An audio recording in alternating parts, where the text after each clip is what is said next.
Muy buenos días, mis queridos amigos, mis queridos hermanos, bienvenidos nuevamente a nuestro espacio para el estudio de la palabra del Señor a través de las lecciones de la escuela sabática.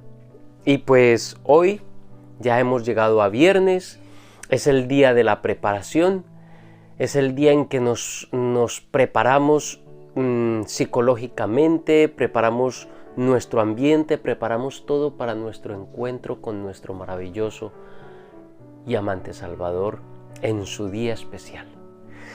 Y pues para el día de hoy tenemos repaso de la lección. El repaso de la lección que se titula, la lección para esta semana, Fe contra todo pronóstico. Y pues antes de comenzar el repaso de la lección del día de hoy, vamos a tener una oración. Amante Padre, te damos muchas gracias, Señor, porque en tu inmenso amor y misericordia nos has dado vida, salud, nos has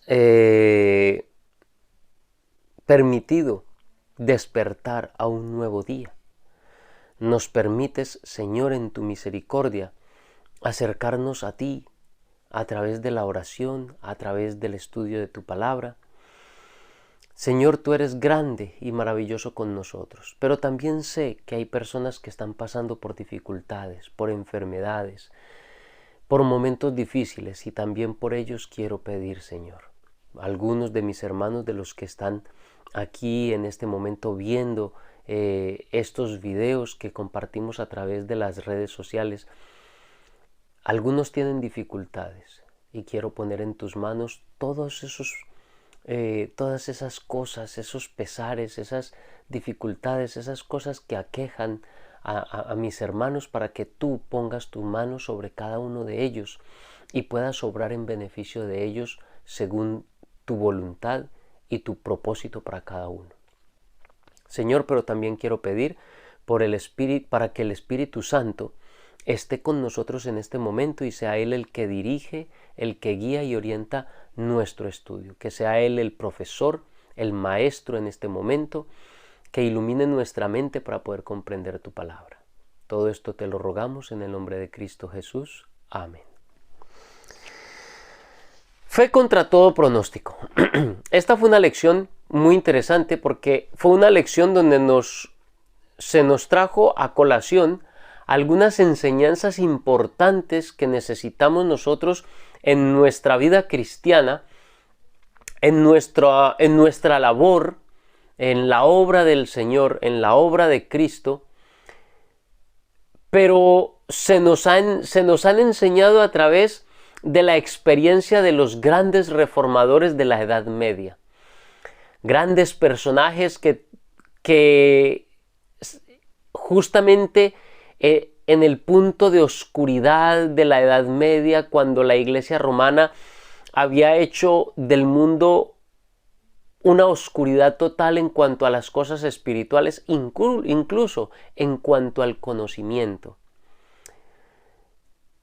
Pero en el aspecto espiritual es que hubo unas tinieblas oscuras densas, en medio de las cuales solamente brillaban por allí pequeñas luces que se veían, que languidecían y se veían a punto de desaparecer la luz por la terrible persecución y por la terrible represión que el papado romano ejerció en aquella época contra los hijos de Dios.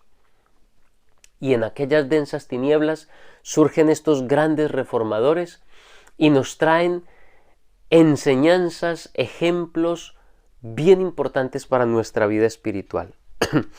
La primera enseñanza que nos dejan estos grandes reformadores es que nuestra fe debe estar basada, nuestra doctrina debe estar basada únicamente, nuestra fe, nuestra doctrina, nuestras normas de comportamiento, todo debe estar basado solo en la palabra de Dios. El romanismo nos inculcó en el mundo cristiano de la Edad Media una forma de ver la religión totalmente fuera de lo que es la palabra de Dios. Nos enseñó al mundo cristiano que primero está lo que dice el Papa, porque según ellos el Papa es infalible. Lo interesante es que si el Papa es infalible, ¿por qué se contradicen tanto los unos con los otros? Es un punto interesante, ¿no? ¿Cuál es infalible?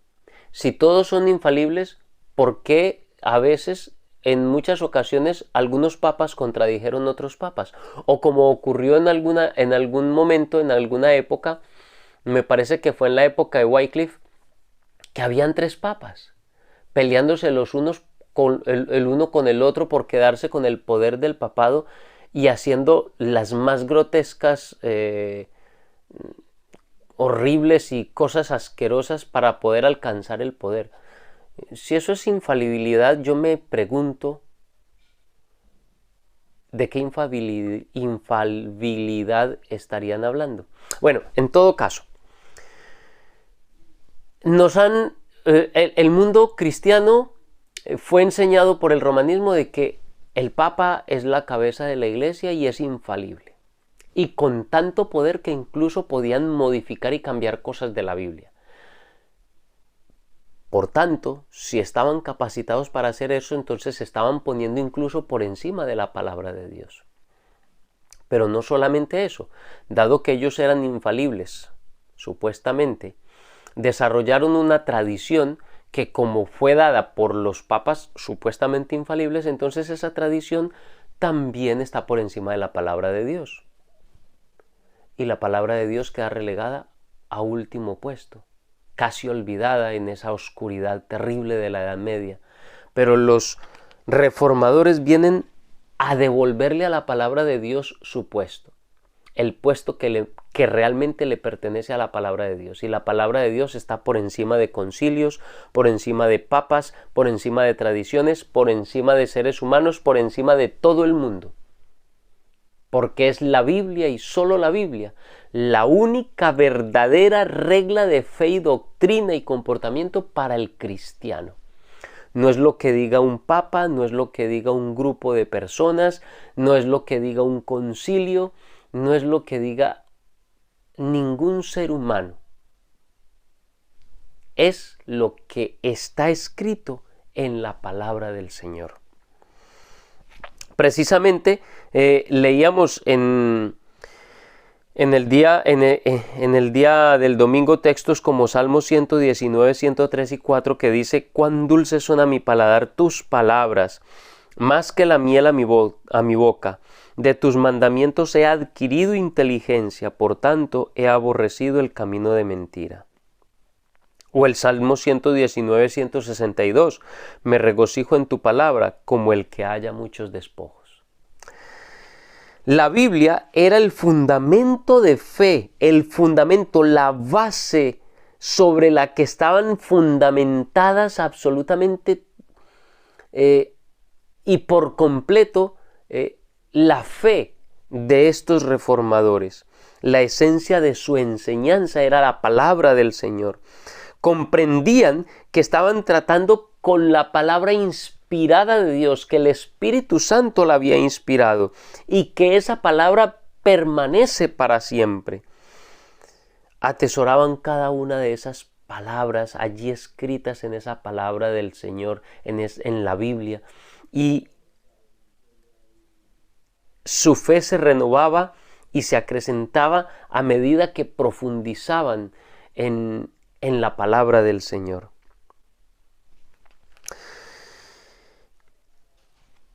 Wycliffe tenía un sueño y era traducir la Biblia al idioma del pueblo.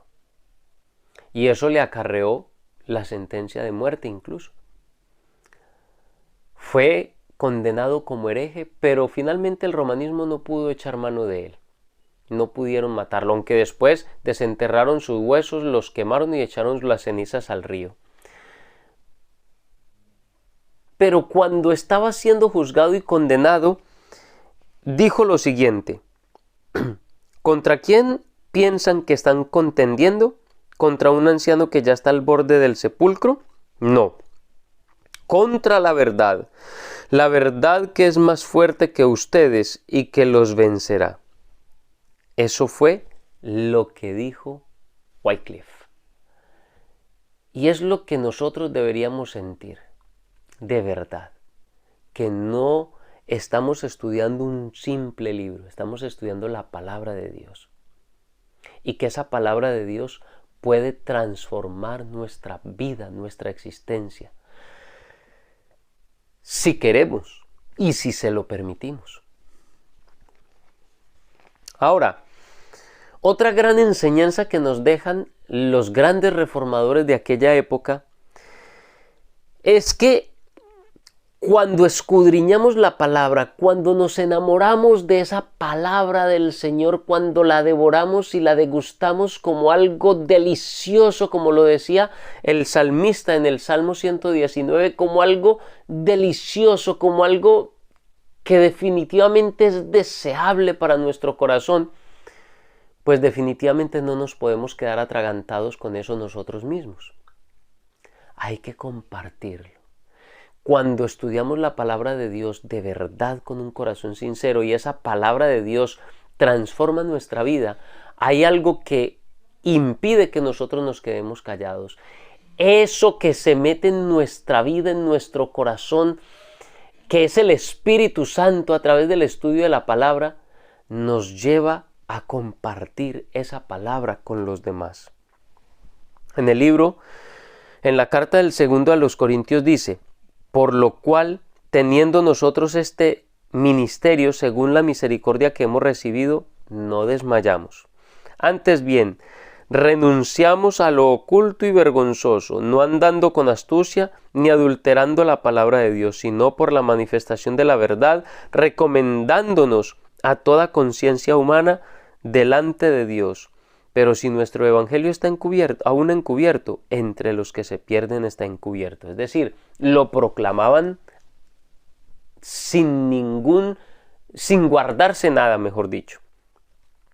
En los cuales el Dios de este siglo cegó el entendimiento de los incrédulos para que no les resplandezca la luz del evangelio de la gloria de Cristo, el cual es la imagen de Dios.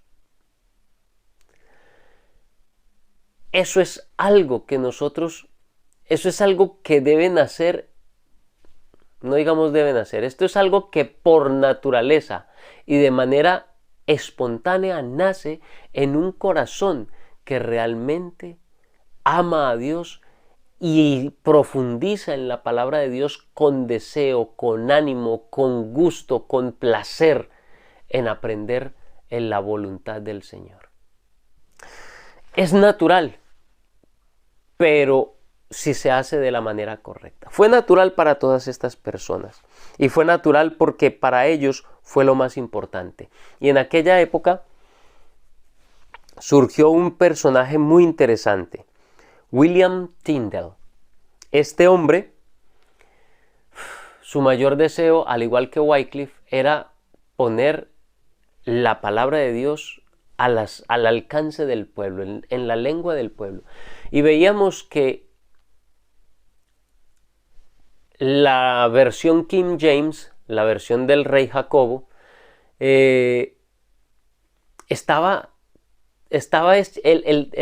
los eruditos que hicieron esta traducción del rey Jacobo se basaron en gran medida en el trabajo que hizo Tyndale. Tyndale fue juzgado en Bélgica y acusado de hereje y fue ejecutado. Pero su trabajo no se perdió. Su sueño se cumplió. La palabra de Dios llegó al pueblo inglés. En su lengua llegó la palabra del Señor. Y hoy por hoy es una de las versiones de Biblia más publicada y más difundida a nivel mundial. Traducida a 2.454 idiomas. Y superó el hito de los 1.000 millones de Biblias impresas. Eso es fascinante, es increíble.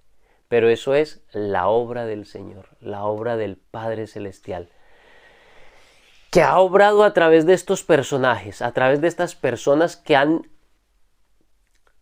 deseado y han actuado conforme a la voluntad del Señor. O sea, se han entregado de verdad en las manos del Señor y se han dejado usar para la obra del Señor. Debemos hacer como estos hombres, dejarnos usar por el Espíritu Santo para realizar una obra que Él nos ha encomendado que hagamos, pero que solos no podemos. Necesitamos al Espíritu Santo. Y precisamente esta semana veíamos eso. A través de la obra de Martín Lutero veíamos cómo el Espíritu Santo es el que va iluminando la mente de la persona. Es el Espíritu Santo el que va capacitando a la persona mental, psicológicamente, intelectualmente, espiritualmente. El Espíritu Santo capacita al que de verdad se entrega con amor, con fervor y humildad en las manos del Espíritu Santo para que le muestre las verdades esenciales que necesita para la salvación. Eso fue lo que hizo Lutero. Se entregó en las manos del Espíritu Santo. Y cuando exclamó, oh, que Dios me diera un libro así para mí, Dios le escuchó y tradujo la palabra de Dios a la lengua del pueblo, de su pueblo. Así como Tyndale lo hizo para el pueblo inglés, Lutero lo hizo para el pueblo alemán.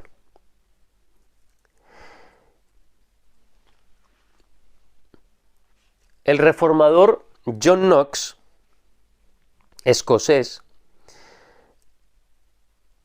María, la reina de Escocia, le hizo una pregunta y una aseveración. Le dice: usted interpreta las escrituras de un modo y ellos, los romanistas, las interpretan de otro. ¿A quién creeré y quién será el juez de este asunto? Y entonces Knox, el reformador escocés, le responde de la manera en que nosotros deberíamos responder siempre y que deberíamos practicarlo también. Debe creer en Dios, que habla con sencillez en su palabra. Y más de lo que la palabra le enseñe, no debe creer ni a unos ni a otros. La palabra de Dios es clara en sí misma. Y si parece haber oscuridad en algún lugar, el Espíritu Santo, que nunca se contradice a sí mismo, lo explica con más claridad en otros lugares, de modo que no queda lugar a dudas, sino para quien decide obstinadamente permanecer ignorante. Esa es la base y la esencia del estudio de la palabra de Dios de verdad. Y es permitir que la palabra de Dios me hable a mí, no yo hablarle a la palabra de Dios. La palabra de Dios me tiene que hablar a mí. Yo debo de ir con mi mente vaciada de mis preconceptos y mis ideas preconcebidas. Y debo permitir que sea la palabra de Dios la que me hable a mí. Y si algo parece oscuro, debo buscar en la misma palabra de Dios otros pasajes que hablen acerca de lo mismo, que contextualmente se relacionen unos con otros y me explique y me enseñe las partes oscuras. Las partes que parecen oscuras estarán clarificadas en otros lugares de la palabra de Dios. No debo yo intentar poner significados a la palabra de Dios según lo que a mí se me ocurre. No, es la palabra de Dios la que debe de descifrarse e interpretarse a sí misma. Y pues hemos visto que es solo la gracia, hemos visto que es solo la palabra de Dios, hemos visto que debemos transmitir esa palabra de Dios, hemos visto que es el Espíritu Santo el que debe iluminar nuestra mente para entender la palabra de Dios, pero también necesitamos entender que la salvación solo es en Cristo Jesús y solo por su gracia. Eso fue lo que nos enseñó Pablo en el libro de Romanos y lo que encontró el gran reformador Lutero y todos estos grandes reformadores de aquella época fue lo que encontraron al estudiar la palabra de Dios. Y precisamente en el deseado de todas las gentes leíamos un pasaje que quiero volver a leer. Es un resumen magistral de lo que es verdaderamente el Evangelio. Cristo fue tratado como nosotros merecemos para que nosotros pudiésemos ser tratados como Él merece.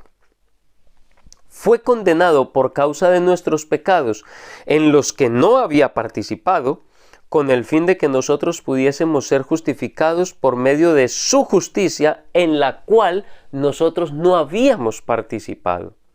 Él sufrió la muerte que era nuestra para que nosotros pudiésemos vivir la vida que era suya. Magistral. Es maravilloso este pasaje. Este pasaje del deseado de todas las gentes es maravilloso y es realmente una explicación concisa al punto y maravillosa de lo que es el Evangelio. Solo Cristo y solo su gracia.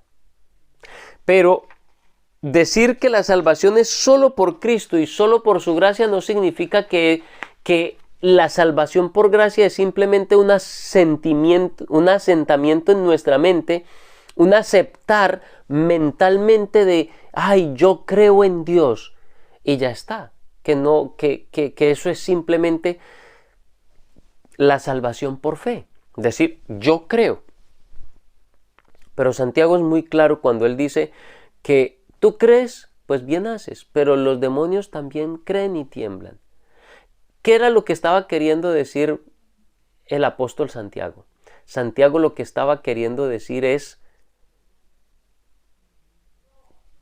que no basta con que mentalmente nosotros digamos que sí creemos. El creer verdaderamente implica también acción. Y veíamos en el día de ayer que, por ejemplo, el gran panteón de los héroes de Hebreos 11, si tú los lees te vas a dar cuenta que Pablo está enseñando claramente que la fe se verifica por las obras. Que la fe no es una fe muerta allí de decir, ay, sí, yo creo y ya está, no.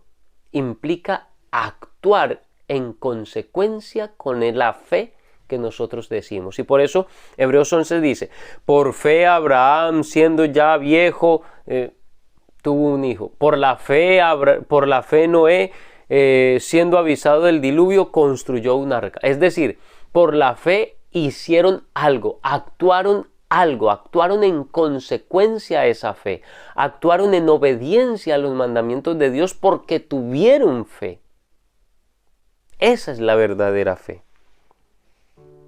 Mis queridos hermanos, la lección de esta semana nos dejaba grandes enseñanzas para nuestra vida, pero también para nuestra labor en la obra del Señor, en la cual ya estamos puestos en esta obra, porque si hemos sido bautizados, si hemos aceptado el Evangelio, si hemos aceptado a Cristo como nuestro Salvador y nos hemos unido a su iglesia, la señora Ellen White tiene un pasaje donde dice que toda alma que se bautiza nace en el reino de Dios como un misionero.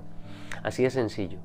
Si estamos bautizados, si nos hemos unido al cuerpo de Cristo, a la iglesia del Señor, hemos nacido en este cuerpo de Cristo, hemos nacido como un misionero.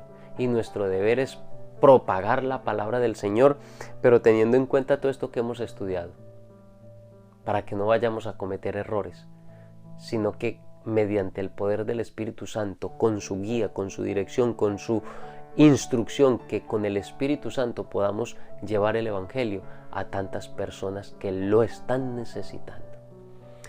Mis queridos hermanos, solo quiero pedirles o invitarles para que compartan este video con todas las personas a quienes ustedes puedan llegar.